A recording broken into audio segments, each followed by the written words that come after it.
Hello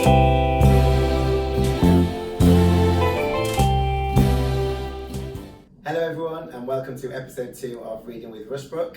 Today we are reading the story The Snail and the Whale by Julia Donaldson. This is a tale of a tiny snail and a great big grey-blue humpback whale. This is a rock as black as soot, and this is a snail with an itchy foot.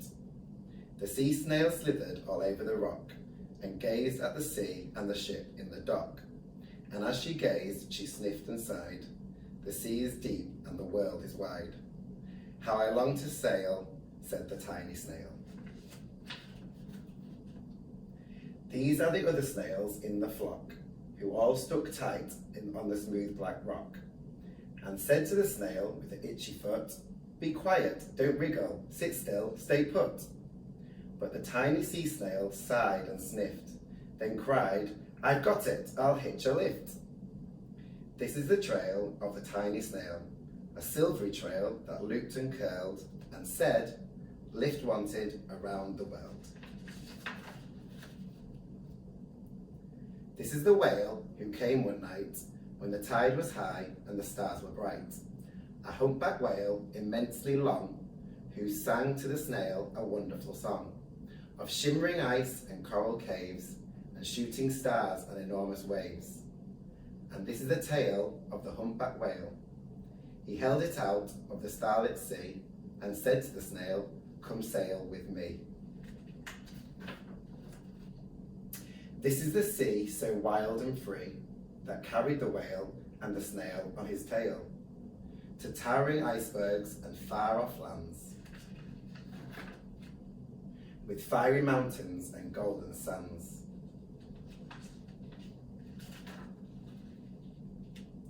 These are the waves that arched and crashed, that foamed and frolicked and sprayed and splashed, the tiny snail on the tail of the whale. These are the caves beneath the waves, where stripy fish with feathery fins and sharks with hideous toothy grins swam round the whale and the snail on his tail. This is a sky so vast and high, sometimes sunny and blue and warm, sometimes filled with a thunderstorm, with zigzag lightning flashing and frightening the tiny snail on the tail of the whale. And she gazed at the sky, the sea, the land, the waves and the caves and the golden sand. She gazed and gazed, amazed by it all, and she said to the whale, "I feel so small." But then came the day the whale lost his way. These are the speedboats running a race, zigging and zooming all over the place, upsetting the whale with their ear-splitting roar, making him swim too close to the shore. This is the tide slipping away. And this is the whale lying beached in a bay. "Quick, off the sand, back to sea," cried the snail. "I can't move on land, I'm too big," moaned the whale. The snail felt helpless and terribly small. Then, "I've got it," she cried, and started to crawl. "I must not fail," said the tiny snail.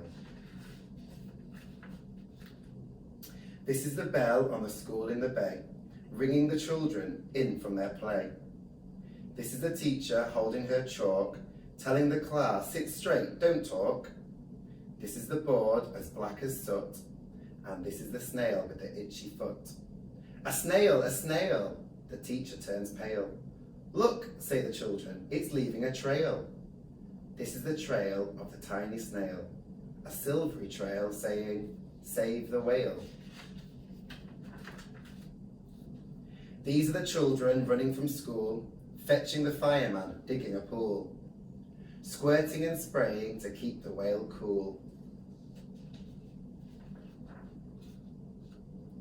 This is the tide coming into the bay, and these are the villagers shouting hooray, as the whale and the snail travel safely away.